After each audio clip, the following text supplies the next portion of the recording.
Have a good sleep last night. Meh. I had sleep. I'll put it that way. Well, usually after examination, you have a good sleep. Before the examination, you can't sleep. We can't sleep because we don't know how to answer. Well, examination gives us some kind of pressure, and human beings perform best under certain degree of pressure. We need some pressure so that we can perform. So, pardon me if you feel some pressure, but some pressure is actually good. So long as it's not too extreme. The Buddha always said avoid the extreme. When the pressure is extreme, then you find it so unpleasant that you may give up. But a certain degree of pressure is just good. So what are we going to do today? Review. Huh? Review of the final or the mock. What do you want? What I haven't Review seen the final, yes. Yeah, I haven't really looked at the paper yet. I have just received the. Let me see.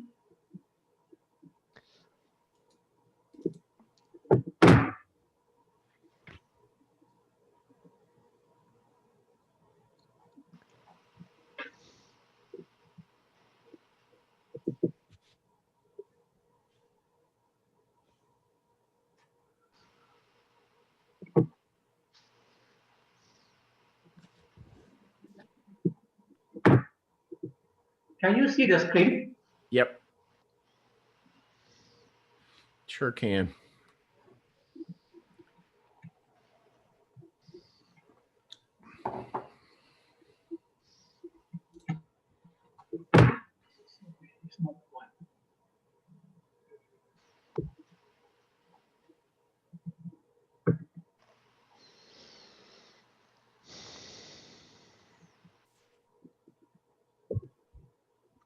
Okay, we will go through the questions, all the 8 questions.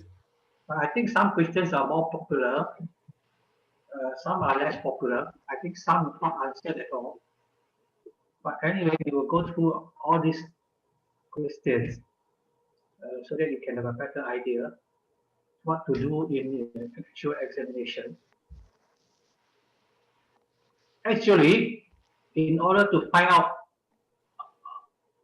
how much time is required and how much can we write, I actually took the examination myself this morning, last night with you, and I realized that even with me as an examiner, with me the one who set the question, I could only write about 1 page within about half an hour. So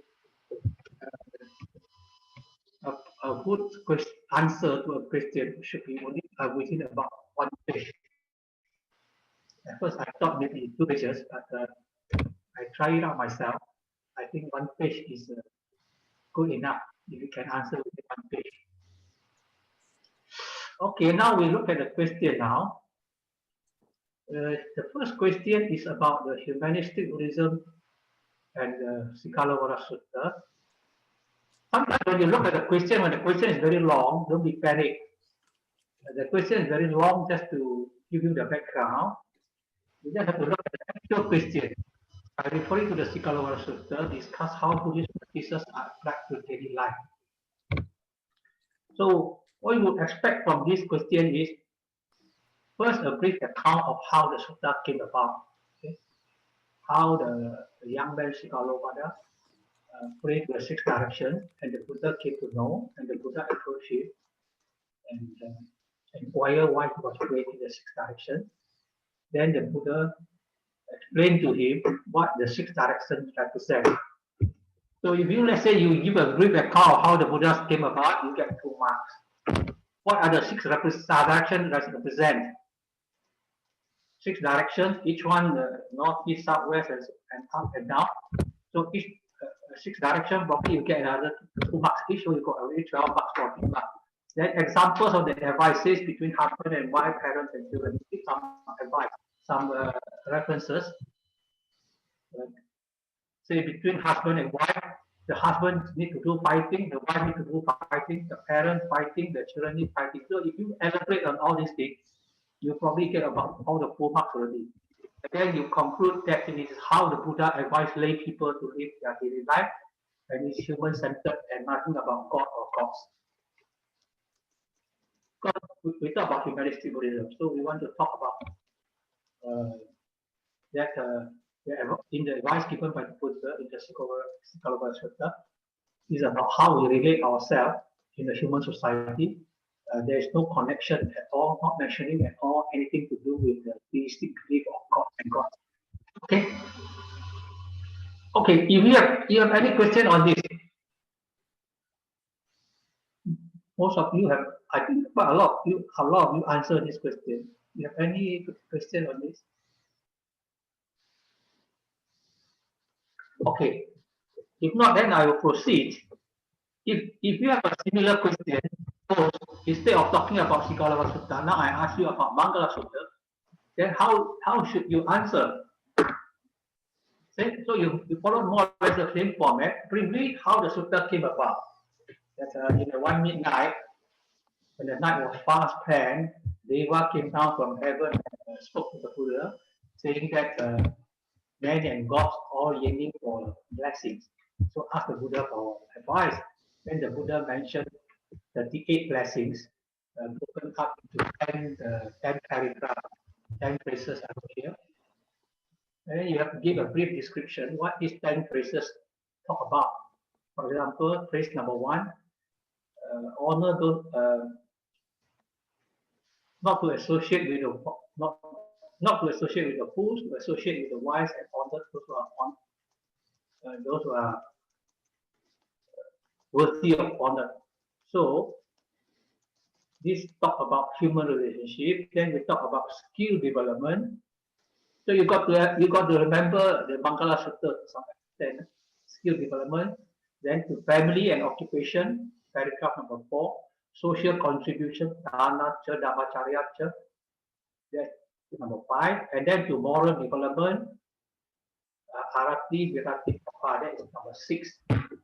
And then to learning the Dhamma, that's number 7 and 8. And then spiritual attainment, that's number 7 and 9. So by quoting and mentioning briefly what Mangala Sutta all about, then you can conclude by saying that this advice given by the Buddha required human effort to get all these blessings. Actually, when the Devas asked for blessing, they are not looking for blessings to fall down on earth, but actually it ended up that the Buddha was advising that we must work for our own human blessings. Again, here there's no party or God or whatever involved, but our own human effort. So, okay, that was on question 1. Anything else you want to ask me about this?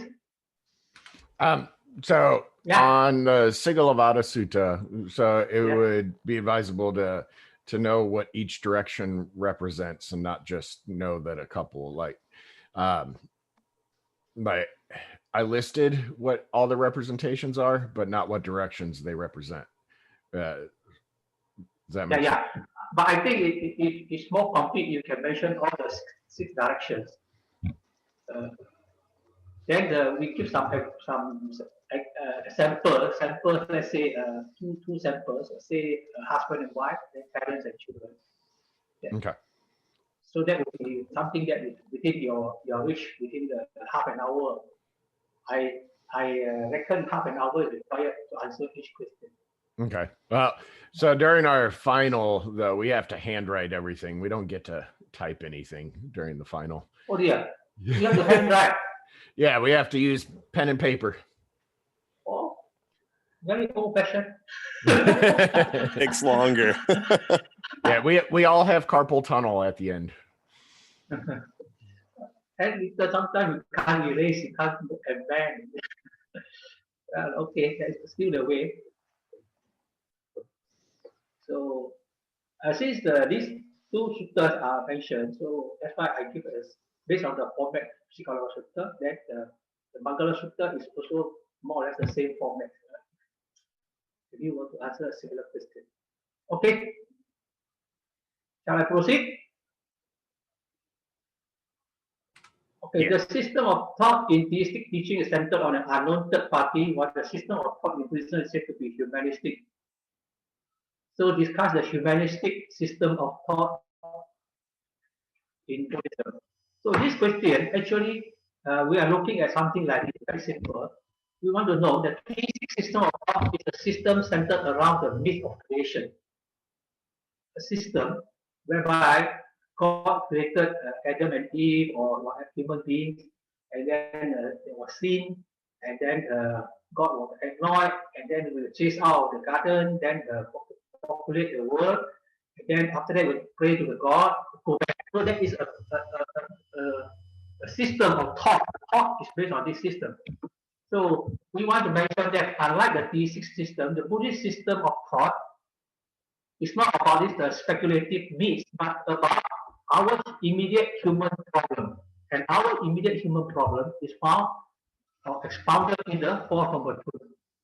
So actually we want to talk about the Four Noble Truths. So we focus on the Four Noble Truths and then just elaborate a little bit about the nature of the Buddha. Then I think you already answered this question. Okay. I took from one of the participants answer. I have it here. One of the students' answer. So I share with you his answer. But I break up the paragraph for him because he wrote everything in one paragraph. Try to make your sentence, your paragraph not too long. Otherwise, we will lose the concentration. So, okay, this is an example and answer. Theistic teachings have a vertical connection to the cosmos, to the divine. Okay? So we briefly mentioned about the theistic belief in eternism, and that this life is finite, and the next life given to them by a higher power, some form of Godhead. Will be an eternal one, and where they are every desire they could ever wish fulfilled and live in infinite eternal resulted with their sense of self intact. If they obey this slave master system, where they owe allegiance to their creator, then they will be rewarded with eternal bliss. If they disobey or displease him, then they will be eternal degradation, no question asked, etc. This is diametrically opposed to Buddhism in every way, where there is only faith based on conviction. So it's more or less like what we expect here. What is the theistic system of thought? And then Buddhism is diametrically opposite. So the Buddha taught a path which was and is human-centered, and this path focuses on everyday human problems, taking so far as that the teaching of the Four Noble Truths in Buddhism is about his life. So as long as you mention the Four Noble Truths and you elaborate on the Four Noble Truths, then your answer is more or less there. Okay. Then the teachings of the Buddha. This is further explanation.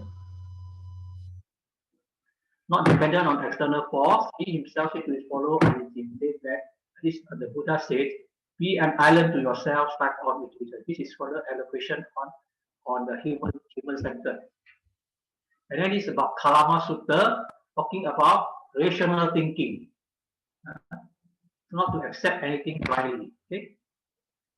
Then this part is about humans and humans alone have the power and rationally to change their life for the better.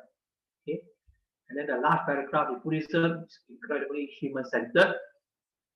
It has only the human in mind, how to end suffering, how to find peace in this very life. So this is roughly how we answer this question. So this is a sample that I took up from one of the students. Okay. Okay, you have any question on this question number 2? No?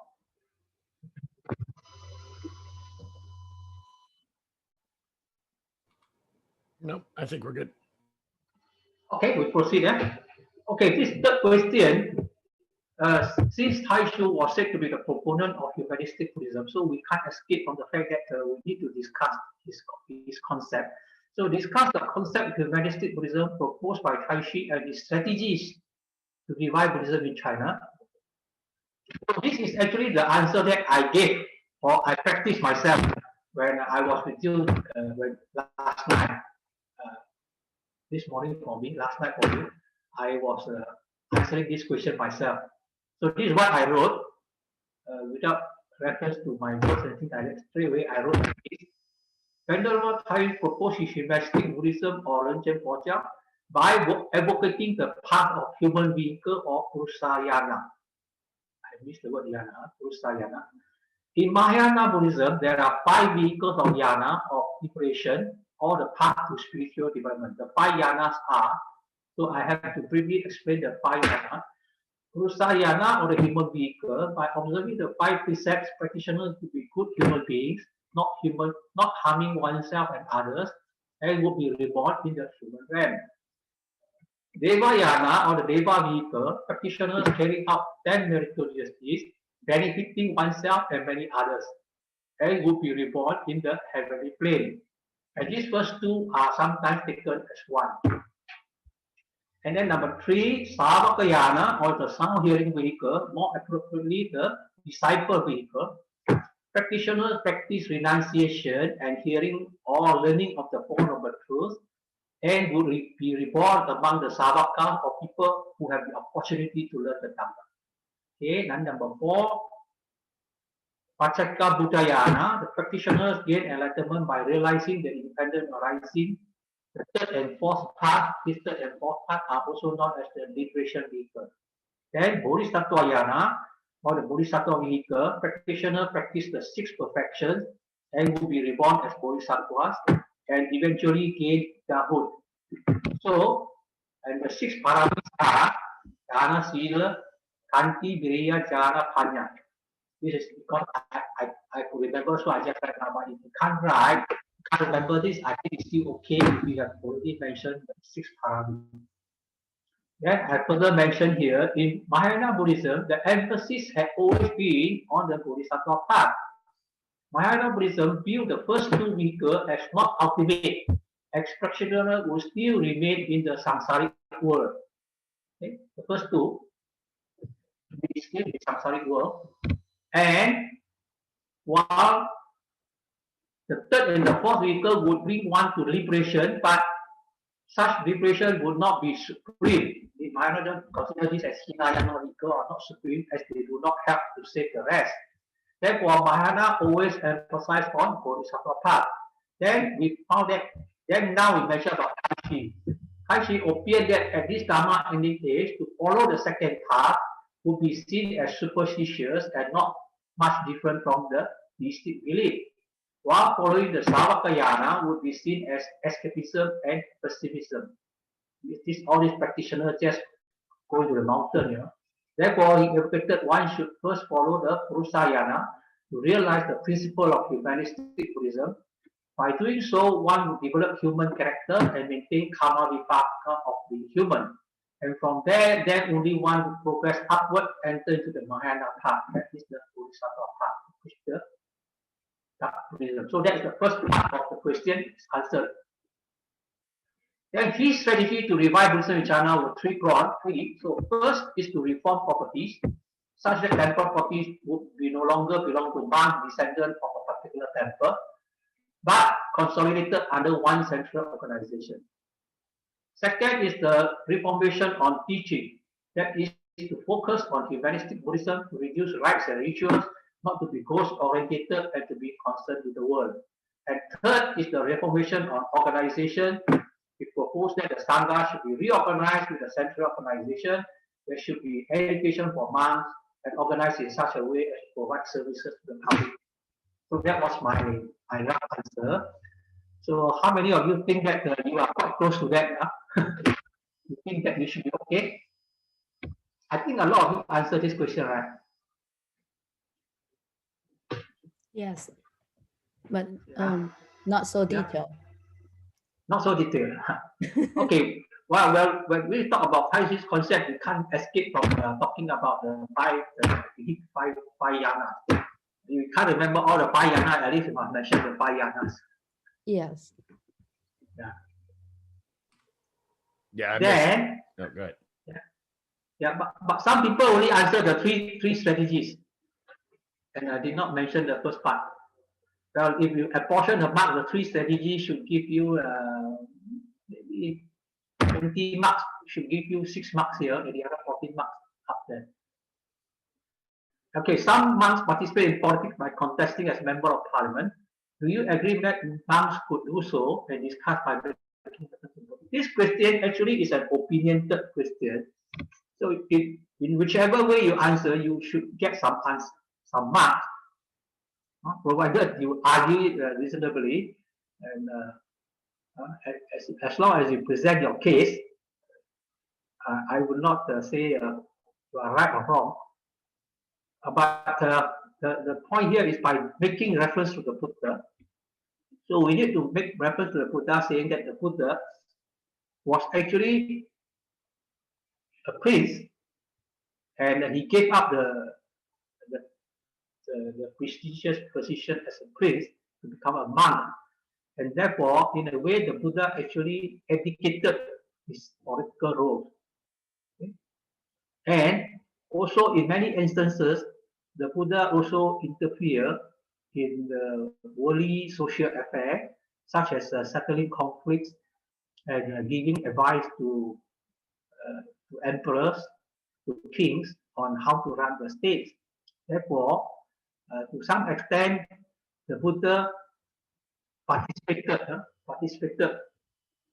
in politics, but only to the extent of settling conflicts and settling conflicts and disputes and giving advice, but he was not in the power game of politics. So that should be the main point. So long as you mention those main points, it should be okay. Okay.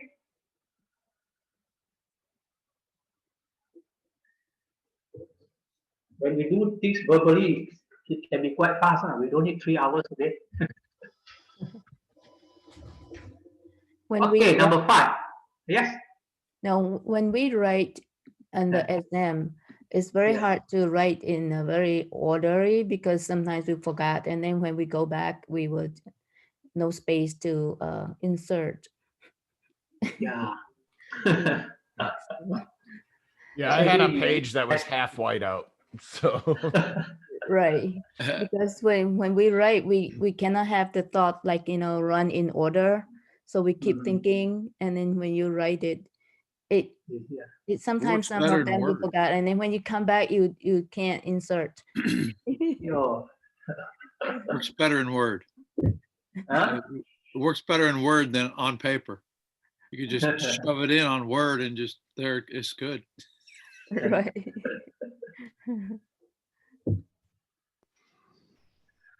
Okay.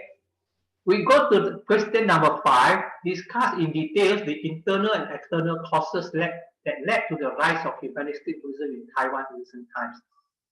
In these questions, you actually don't have to mention about the Guangshan and Tzu and whatnot. But here we are talking about the causes that led to the rise of humanistic Buddhism in Taiwan.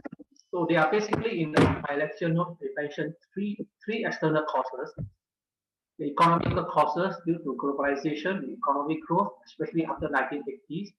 Then the political cause due to the withdrawal of USA from Taiwan, and therefore the special privileges or attention given to Christianity also waned, and Buddhism now has the opportunity to come back again. And then the advent of civil society, especially after 1980s when Taiwan began to open up, then this civil society whereby every citizen have a right to something in the society, and in doing their business, they feel the religious needs, and this all for authorities, for the government, all ways, and so people begin to be more active and pursue their own religious way of life. So these are the 3 main external factors. And then the 3 internal factors, due to the strong cultural background of the Chinese that was rooted in Buddhism. So despite the fact that there was a lot of deterioration or decay during the Qing dynasty, fundamentally the Chinese are still quite strong in Buddhism. So this cultural background, strong cultural background, is a strong internal factor. Okay, and then number two is the identification or the identity. Like it or not, although we say most Chinese are pluralistic in belief, they normally claim when they fill up form, they will say very few will say I'm a Confucianist. And although most funerals are conducted by Taoists, but still they say they are Buddhist. So that identity being Buddhist. So when all the external forces, external causes provided the fertile ground for Buddhism to grow, all those who identify themselves as Buddhists, and now with more financial resources, economic open up, they will come back and support Buddhism. And so that's how Buddhism grew quite rapidly, especially in 1950, 1990, due to a strong population of people who identify themselves as Buddhists. Then, of course, the leadership, we have had good emergence of a number of good leaders, and you can mention them, their names if you want, the leaders. And these leaders, in a way, they were already groomed or learned by themselves in the earlier days. For example, Reverend Xingyin and Reverend Xingyin this Reverend Sun Lian, they were already educated when they were in China. Educated actually by themselves, they did not go to universities. Reverend Xingyin didn't go to universities, but they learned by themselves. So this question number 5 actually is an easy question. Just to remember the 6 points. Each point you get 3 marks. So if you put all the 6 points there, then you got 18 marks. But in fact, you will get some bonus point here and there. Okay. Okay, number 6. As an early pioneer of Vietnamese revival, Chen Chu opined that Vietnamese Buddhism deteriorated during the French rule. What were the causes of this deterioration, and what was his proposal to revive Buddhism in Vietnam? The causes. This one, you have to go back to your question, to your PowerPoint. I don't know whether you still keep the PowerPoint there. The answer is all here already. In fact, only 3 slides already. Chen Chu located the decline of Buddhism in the French due to the French colonial education, and he explained how during the French rule, with the new education system, the citizens favor the new Western studies, and then naturally the Chinese study declined, and the Chinese study is associated with Buddhism. Therefore, Buddhism also declined as well. So this is one of the reasons. And then the another second reason is the shift of language. And then the waiver of tuition fees for public school during the first 6 years of instruction and so on. So many people entered into government school. Okay. So mainly because of the shift of language. So within a generation, many people could not read the Vietnamese scripts, which were written in Chinese. So people like Thich Nhat Hanh could still read some Chinese, but the new generations couldn't. Then his proposal for revival is more or less the same as what Tai Shi did. You just look at him. Buddhist publishing house. Okay. So he's talking about Dharma propagation. This is his strategy, Buddhist publishing house. Number 2, Buddhist institute to properly train monks. This is what Yang Rensang did when he formed the Jihang monastery to provide education for monks. And then translation of the sutras. This is what Yang Rensang did also. So basically, these were his main proposal. publishing house, translation of suttas, and putting up this institute. Okay, get it?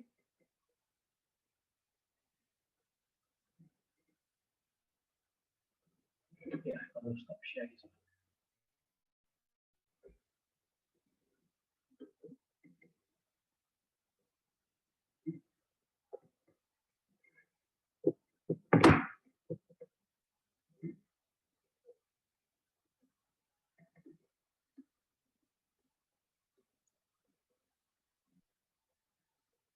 Question number 7 is about Sri Lanka's Panodorana Buddhist Christian debate. You just have to write a story about this. This one, as long as you have a good memory or you like history, you can write something about it. And then you can talk about a little bit of contribution of further still of court to the Buddhist movement. So Panodorana debate.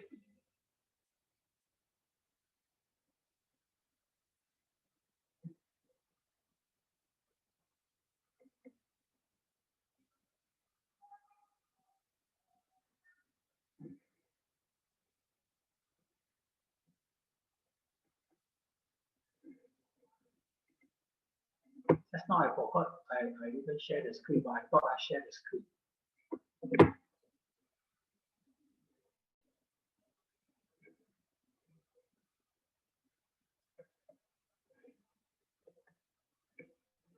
So Panodorana debate, you all know about the history, isn't it?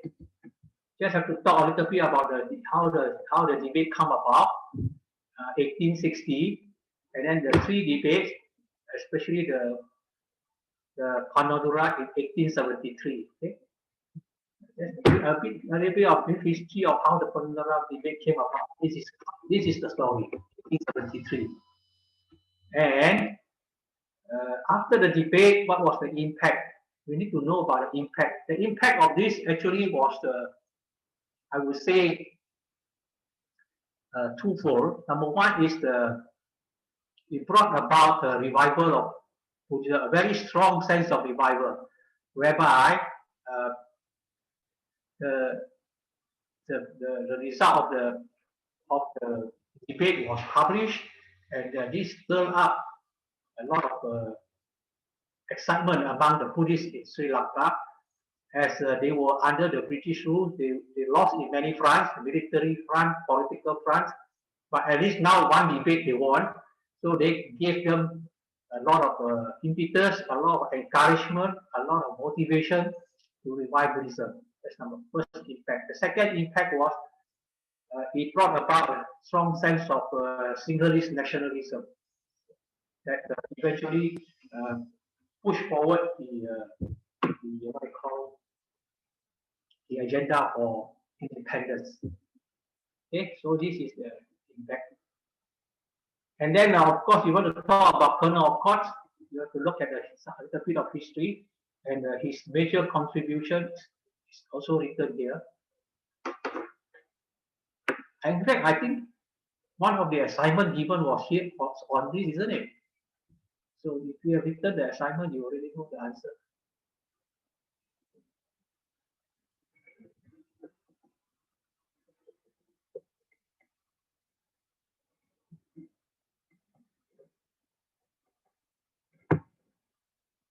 Okay. Now we come to question 8 already. So we don't need 3 hours to attend to these exam questions. We only need about 1 hour or so. Okay, question number 8 is about how social issues and spiritual practices may be reconciled. You may discuss this from the perspective of non-duality of personal and social practices, as well as institutionalized greed, hatred, and delusion. This part also, I practiced on this question last night and this morning for me to know how much time needed to answer this question. So this is my brief answer. Much too often, can you see the slide? Yes. Okay. Much too often, people view social issues and spiritual practices as two distinctly different and opposite issues. Some Buddhists in particular see spiritual practices as focusing on oneself, mindfulness of the here and now, and social issue as an unnecessary distraction from this primary role of personal salvation. Such dualistic view is not uncommon, but on careful examination, one would find that such view, in fact, falls under the category of delusion or ignorance or moha, which Buddhists try to eliminate in the first place. The dualistic view of self and others, in fact, arises from the perception of self. This perception of self or ego arises from the wrong perception that one is an entity with a self. And arising from this wrong perception, one would like to see things from the lens of I and others. This perception is then further expanded to ours or ego, separating our false sense of ego with the rest. And from such wrong sense of ego or ego, we create problems for ourselves and others. For example, we see those who are not with us as our enemies and subconsciously resent this resentment, right? Wrong spelling, resents them and make life difficult for them. When we see social problem as something apart from us, we are already falling into the false sense of self, which we try to eliminate in the first place. And therefore, from the Buddhist perspective, social problems and personal spiritual developments are not dichotomy, but one same issue. One cannot claim to be mindfully aware of one's mind while ignoring the suffering around us. By mindful and concerned with social issues, we actually become more aware of our own weaknesses. While we are trying to develop spiritually, by reducing our greed, hatred, and delusion, we must also be aware that greed, hatred, and delusion are today institutionalized in our social institutions, so much so that unless we are willing to deal with this institutionalized greed, hatred, and delusion, our efforts to reduce our personal greed, hatred, and delusion would be greatly hampered.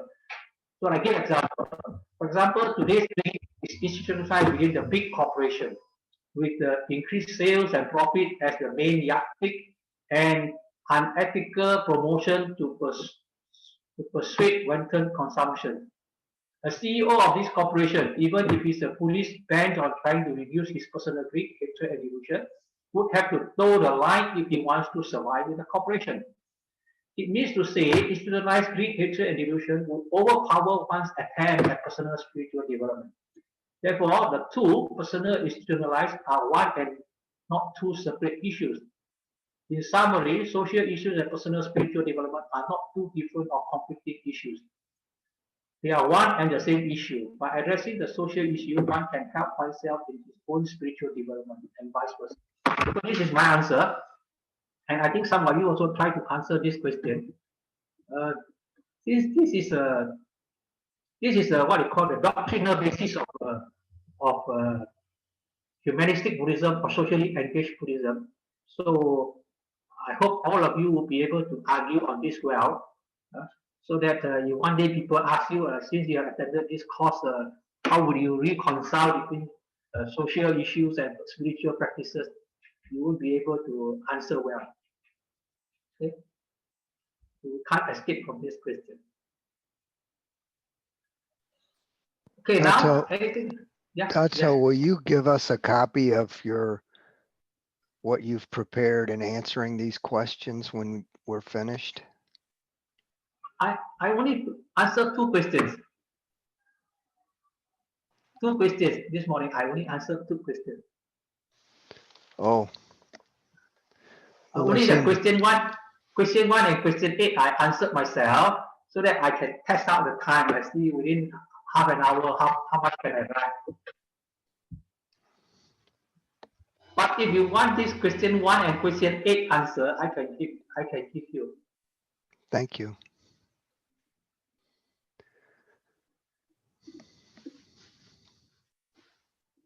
Actually, question 8 is a summary of what we discussed in our lecture.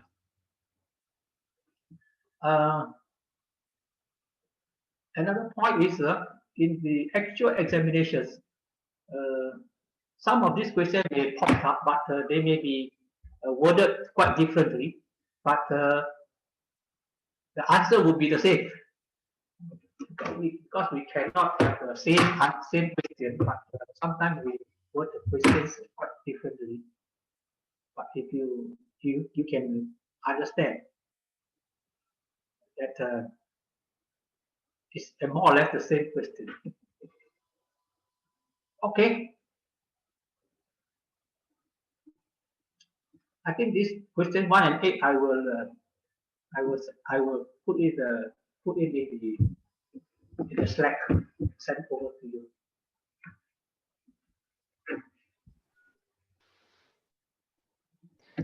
What was question 1? I can't remember now. What was question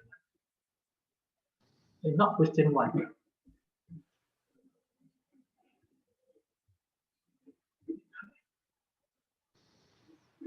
What question did I answer?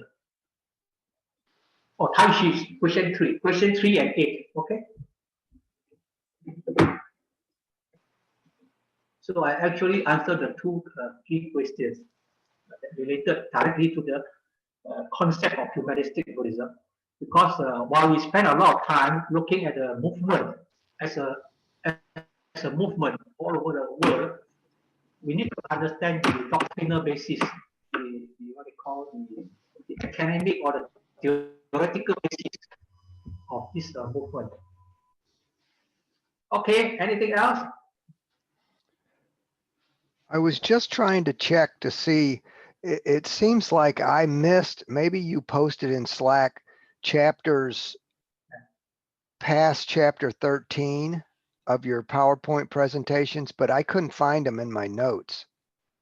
And I think you referenced chapter, I've got everything up to chapter 13, but it seemed like when we were reviewing yesterday, there was a chapter, I saw a chapter 16, a chapter 18, a chapter 19. Maybe I couldn't see it right. Yeah. So Monday, November 30th, he I posted chapters 16, 17, and 18. Okay. So the I only just one we missed it. don't have is the one that we covered yesterday evening. Okay, thanks. Oh, okay. Yesterday evening, the last two chapters was not emailed to you. No, Siam, I already emailed to you. Only chapter I didn't email. Last chapter on the capital punishment. Yep. Yeah. But that chapter, it was a standby topic. Okay. Did we have the Thailand PowerPoint? Yeah, already emailed together. Okay.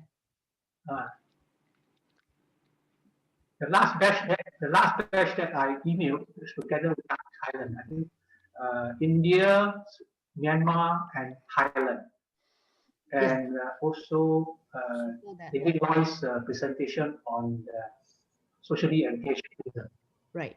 Yeah, they were all posted on the 30th of November. Yes, I got that. Yeah. Okay. Okay, you need anything more? You need to ask anything more? We probably need a lot more, but we may not be able to get it today. What a lot more that you get. Oh. How much more information you want, Lee? You have an information overload. He's asking for help.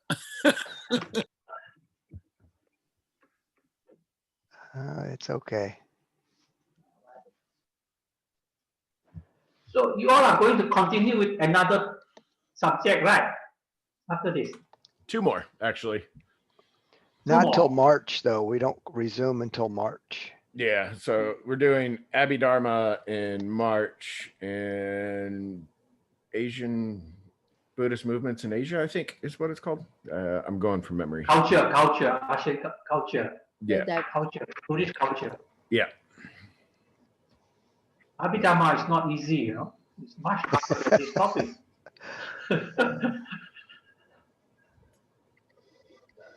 I think humanistic Buddhism is the easiest topic. It's very informational and a lot of good stuff that just we don't get here, or at least in English. So yeah, this has been a great class. I agree. But by the way, where is the recorded? I started YouTube. uploading. I started uploading them yesterday. I'm about a third of the way through. They're all listed as private. So I will send you the links when I finish. Hopefully, I'll be done. I'm uploading one right now, actually. So I will send you the links. I'll email them to you as soon as I'm all done. Okay. So that way I don't bombard your inbox with like 36 different links, because I separate the classes by date, and like, so there'll be November 10th AM class, November 10th PM class. So they're all broken up into like 3-hour sections. But yeah, so I'll make sure you get them though. Okay. Good. So if there's nothing more, that we can adjourn the class. I wish all of you the best, and Merry Christmas. Celebrate your Christmas first before you continue with your next subject. I suppose your next subject. I suppose your next subject will start after the New Year, isn't it? After 2021, at the beginning of 2021. So you can celebrate your Christmas. Okay. Right. Thank you. Thank you, Dato. Thank you, Dato. Thank you very much. Thank you for your Thank teaching. you. Thank you for your work. See you in June. See you in Yeah, June. hopefully I can come over in June. Hopefully. There's no more COVID-19.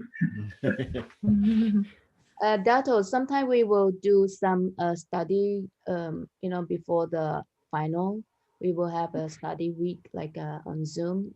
So if we do, can we invite you to join us like a revision? We will, because it's when close to the final, we all have to review our memory. Yeah. So usually we will have a study group discussion together to go over our notes and, just to memorize or give some memory. Will you be able to join us then? If we do, what is the If there's no COVID-19 and there's a plane that connects Kuala Lumpur to Augusta, then I will come. Well, we'll do it on Zoom. So we'll do it on Zoom, and the final's not until June. So we're gonna have a lot of time between now and then to forget a lot of stuff. So we'll probably also have some questions that we'll formulate between now and then. So if you're available, it would be great. I'll shoot you an email. What is the best time? Hey, don't even put that in our minds that we're going to be forgetting. Don't even put that in our minds. Yes. David, only you have a mind like a steel trap. I wish. So I'll shoot you an email though and see what your availability is, and try to give like a week or two heads up and see if you'd be available like just for an hour or two, on Monday. It should be okay. It's on Zoom, it's okay. Yeah, it'll be on Zoom. Yeah. So.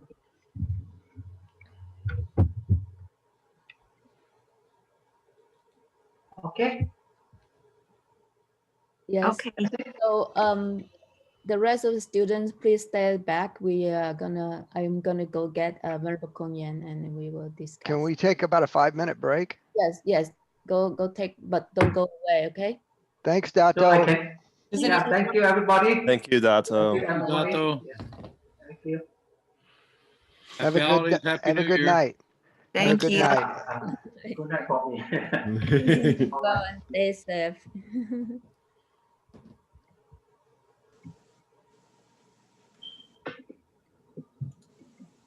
How this do?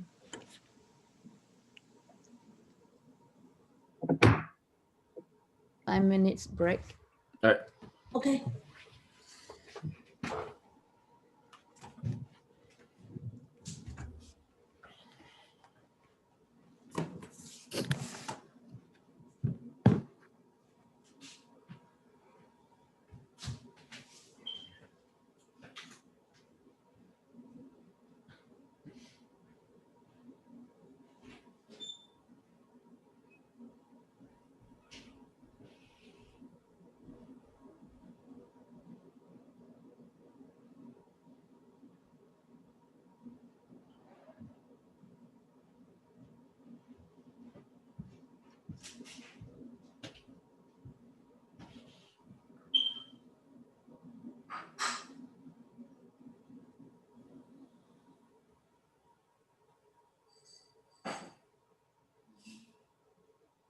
Hello, everybody there?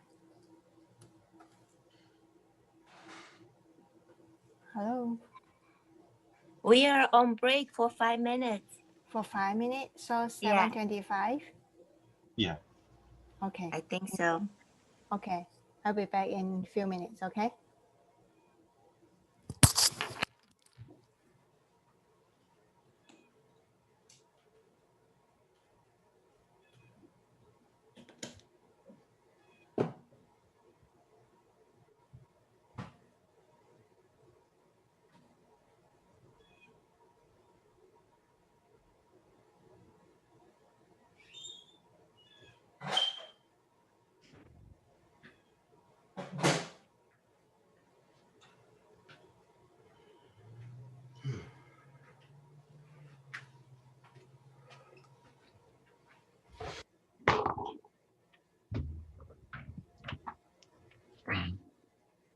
Is that your smoke detector beeping? No, not that I'm aware of. I hope not. I didn't hear it. Oh, might be Wendy. Yeah. Hang on. Is Bante here? It's not mine. No, Bante Upananda. His smoke detector went off for like I know. a year. Yeah, for a year. No, I think it's Wendy. Oops. Yes, it's me. We heard smoke detector battery beeping, smoke detector beeping. And, we had that with Bhante Upananda. So I'll be right over with a battery to change that for you. He doesn't stay there now.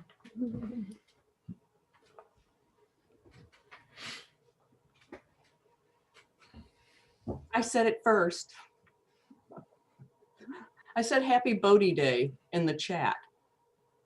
Oh, yeah. And Lee said, did you make that up?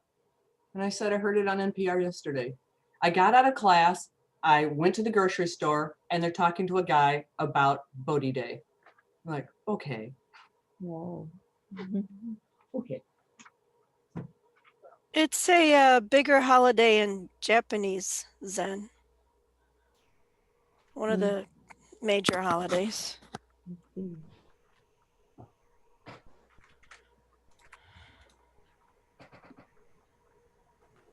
Well, the guest's claim was that Bodhi Day is the day he attained enlightenment. Yeah. Yes. Yeah. Yeah, there are holidays for his birth, life, death, enlightenment. Isn't there a fifth one? I can't think of it. There are like 4 or 5 main holidays. If Bodhi Day has anything to do with his birth, that's wrong then. Buddha's birth. No, Bodhi is achievement of- enlightenment, not birth. So all those 3 days happen at the same day, from what I understand. That's Vesak Day. Vesak Day celebrates the whole life, including everything, but there are other holidays for each individually throughout the year. It's Japanese, not you said okay. more Japanese focused. So like, because we celebrate Vesak Day, well, like there's a couple different dates that Vesak Day is celebrated on throughout the world.